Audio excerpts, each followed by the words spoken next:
So we've got kind of through most of the content now. We're going to kind of talk with Shauna about have kind of a fundraising discussion and talk a little bit about the ask and COVID, how that maybe has changed things, and kind of what's going to happen in the future. Thanks for answering those polls. It looks like no one has personas developed now, but everyone is kind of working on it. That's Mhm. pretty typical.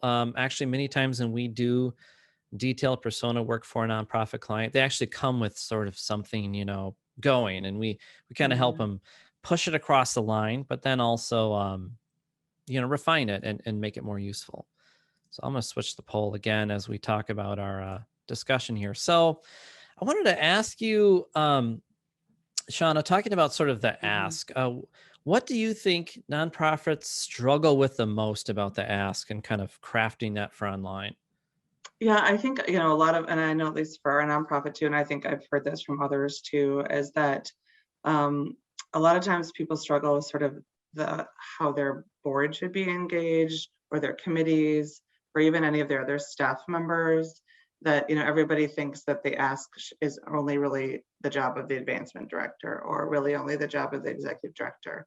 And what we've really tried to kind of go across the organization is that everyone in the organization has a role in fundraising.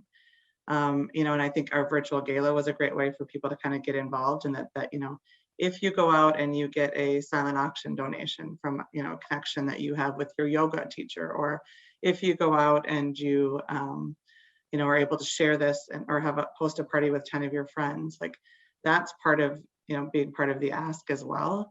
And our board members, a lot of people are always like, oh, I don't know how you do it, I don't know how you ask for money. And I always say, like, it's really, you think about it as sort of it's like a sales job, except that you're what you're selling is our mission, and what you're selling is helping people. And I think more than ever right now with COVID, um, oh, can you Yep, I can did I see you freeze now. out? Okay, you're frozen for a second. Sorry, go ahead. Okay.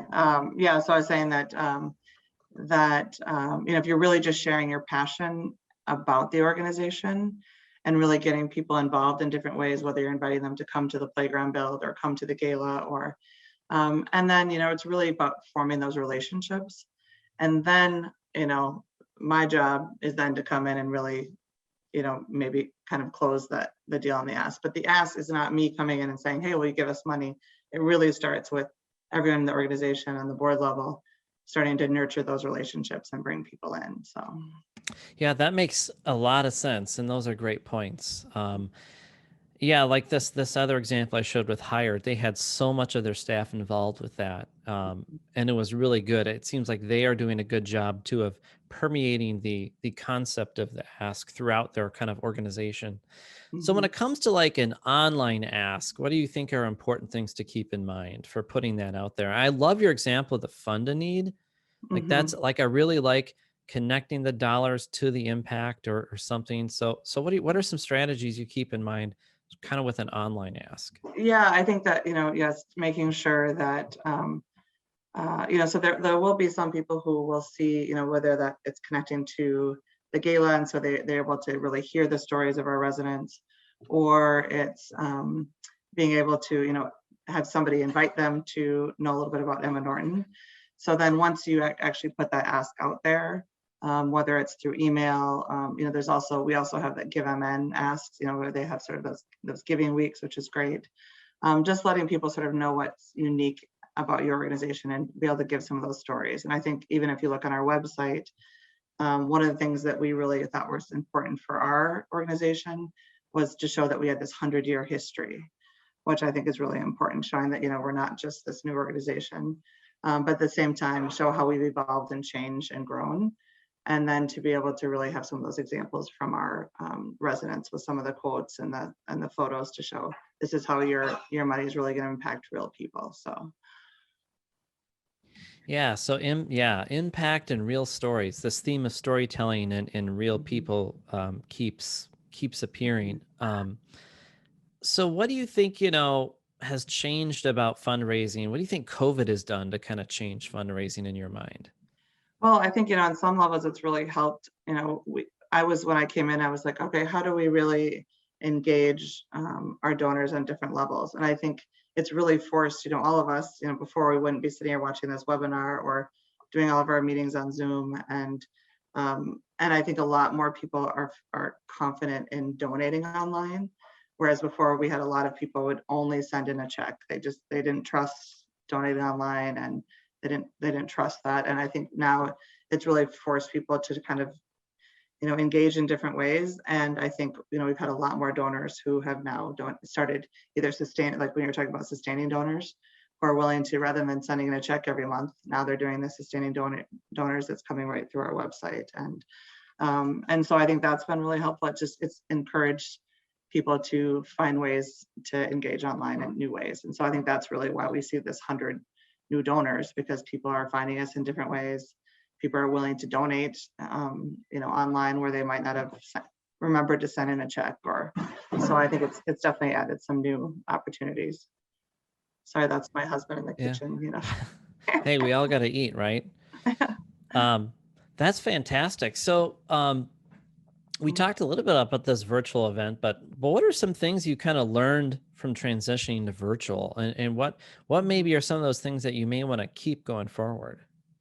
Yeah, so I think I already had mentioned that I think, the program was only 45 minutes for the virtual event, which I think people are just much more engaged when it's condensed that way. And oftentimes at an in-person gala, it goes on for a much longer period of time. And so I think being able to kind of, pre-tape some of the really powerful speeches from our residents. Also, we do awards, and those can kind of go on for a long time at an in-person event. I think having those pre-taped to keep that sort of condensed, and we could still, actually hand the physical award to the people there. But so I think that, those are things that are really important, that we'll keep. And then the other thing that we did transition over to was to be able to have our silent auction all on a certain platform, so people do that on their phones. I think we'll definitely keep that. And we had really wanted to go that direction. We just thought, oh, will our donors be okay with that?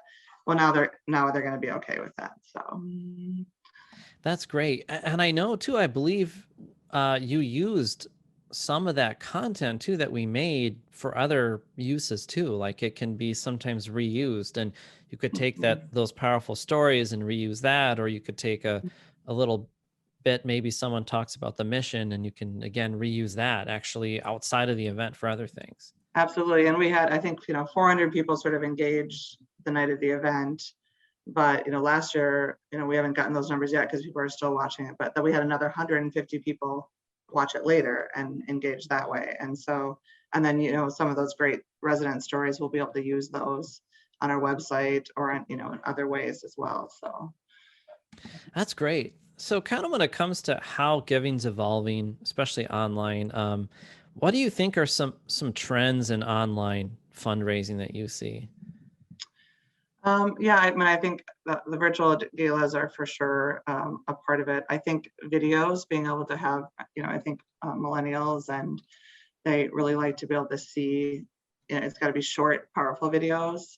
But I think that's, much more, you're seeing that even the Facebook Live, or just having somebody throw something on our social media where it's actually a person talking, or versus just sort of that online content. So I think mixing it up with some real life people and videos, I think is a great way to kind of change up your strategy online too. I think there is sort of that balance of, when you talked about sending the emails, and we do our monthly e-news. We try to do it just once a month, but then a lot of times what I'll do is, once the e-news goes out, if I know there's a donor that's particularly interested in something, or then I'll send a personal note, I'll forward it with a personal note saying, hey, I just want to make sure that you saw this because I know you're passionate about XYZ. Or so I think that those are some other ways, just that it doesn't always have to be just these mass emails, that you can also find ways to then personalize those. So Yeah, that's a great point. And I kind of mentioned that, especially as you target upper echelon donors, really more of a personal approach. It can yeah, still be online, but more of a personal approach. Sometimes exactly. people record short thank you videos online, or they even have Mhm. special landing pages just for a donor, or a donor in a group of, group of companies, maybe if it's a corporate thing, or other groups. And like I said, even that one client has a magazine. But I know too that Salesforce and HubSpot and some of these tech companies are moving more and more into the space of supporting sort of very intelligent automation online for Mm-hmm. those online outreaches. HubSpot is what our website's built in. We're a HubSpot partner, and now they are starting to offer more options. For instance, even though it's a mass email, every message goes out at a different time according to the data from each donor's inbox when they check their inbox. Oh, that's And they fascinating. may That's be great. different Yeah. on Mm-hmm. what device too, even. And they have Mm-hmm. all kinds of things like that. Now, those traditionally have been super expensive platforms for the profit world. You could easily spend $5,000 to $10,000 a month having those platforms that provide the CRM and all that and all these different things. But Mm-hmm. hopefully that's going to change. Yeah, when you were talking about that, we, for our our spring appeal and our fall appeal, we do, we have our lapsed donors and our new donors and our major donors. And so all of that, so as you were talking, I'm like, that's, why aren't we doing that for our e-news or for our email, so, and our database hasn't been that big, but it's getting bigger because of the work we're doing. And so I think those are great, great options. And how do we, that really is where it's going. It's because that's where we're getting our donations is from our emails, not necessarily, not always from just our mails. So, Oh, right. Yeah. mhm. Um, so what do you think are the most important things for a nonprofit to kind of have in place online if they, around their donation, if they want to use a website to drive donations, what do you think are the most important elements for them to have on that website? Yeah, well, sort of, I think the very first thing is having those visuals that really tell your story visually, because people, and also having it be responsive. So our old website, for example, it wasn't responsive on your phone, which is where many people are going to be looking and engaging. So that's really important. And so making sure your website is up to date, and the other thing too, make sure you have fresh content on there, and then really have really clear call to actions, and sort of when you talk about sort of that donor funnel of sort of getting people in, engaging them in your story, and then finding a way for them to either take an action step to contact you to volunteer. Now people are able to sign up for our e-news online, so even be able to just take that step of signing up for the e-news so that they learn more, or ultimately to make a donation. So, and then have clearer contact information. So we have my name on there several different times of hey, if you just want to have a conversation and learn how you can get involved, or contact our volunteer coordinator, or so making it really easy for people to find ways to engage on the level that they're comfortable engaging at. So Yeah, very good mhm. points. So let's say there's an organization that's missing their online fundraising goal. What would you have them look at? What would you have them kind of look at to try and figure out, why they are continually setting a goal and missing it online? Yeah, I mean, yeah, so start with your website. The other thing is, we invested in, hiring a part-time communication specialist, because as far as the, being an advancement director, I'm doing I'm doing the major gifts, I'm doing our foundations, I'm doing, so a lot of that work. I didn't have time to nurture our social media. So making sure that, and that's made a huge difference for us, is being able to have consistent social media. We have someone who's in that age range of being able to really understand all of that and really enjoys it and is clever and a great writer. And so I think being able to have a great social media presence also really helps. And then I think, just remembering that it's not just about your online presence, that you have to also have these real life things that are going to engage people to eventually then donate online. So, being able to have opportunities for people to, like I was talking about our welcome baskets. So every time, a woman comes into our residence, they come in typically with nothing. So we have these welcome baskets that only about $100 to put together, with a comforter and sheets and towels. And so people call and ask, like, how can I get involved? Like, hey, do a drive with your friends, or do a drive with your book club, or, so it gets people engaged that way. And then when they do get our e-news, they're like, hey, I feel so much more connected to this organization. So making sure that you're really thinking about the full strategy, because that's how you're really going to not only get those first donations, but then retain those donations and have people keep wanting to give to you online. So Awesome. Yeah, that is great information. We just have a couple minutes left. I'm going to open it up to questions from anyone. If you have a question for myself or Shauna, um, I'm um, curious about this last poll. How many people do have a donor? so the Mhm. CRM, yeah. So half said no, they have no CRM, Okay. and half said they did. So Mhm. these tech companies like Salesforce. So now Salesforce has a new thing, Salesforce.org, and that is Mhm. their whole system. I have a couple clients on that. I have some clients also on HubSpot. They both can do some awesome things, but they have traditionally been kind of outside the reach. But that's coming down. I Mhm. really want to emphasize how important it is, especially with your donors, to have a good database. You need to have a good database, a good handle on who your donors are. You can't really use advanced fundraising strategies without that information. So even if Mhm.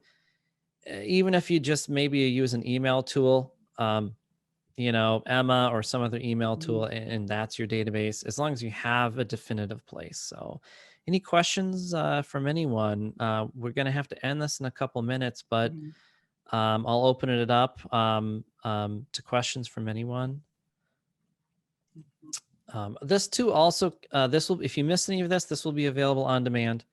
You will get a follow-up email with a lot of the examples we talked about and all sorts of other tools and information. And that will have a link to right to watch this again right away. Those emails go out early next Mhm. week. So we have time to put this in the on-demand version, but doesn't look Great. like any I will say that we questions. utilize our database, for so many things. Oh So yeah. we have an advancement associate who, that's their primary job, is just making sure, because it's so connected to how you acknowledge people, how you thank people, how you pull your lists for, all kinds of different campaigns you're doing. So, and I know there's different ways that we can utilize our database more than we are. And so, but yeah, there's just so much rich data in there, which is great. And we're just about to launch a capital campaign, and we're really diving into that database to kind of help Oh us yeah. see, what is the capacity that our current donors have, where else do we need to be looking? And so, that's really, just such rich data. So it's really important for us. Yeah, it's excellent use of that.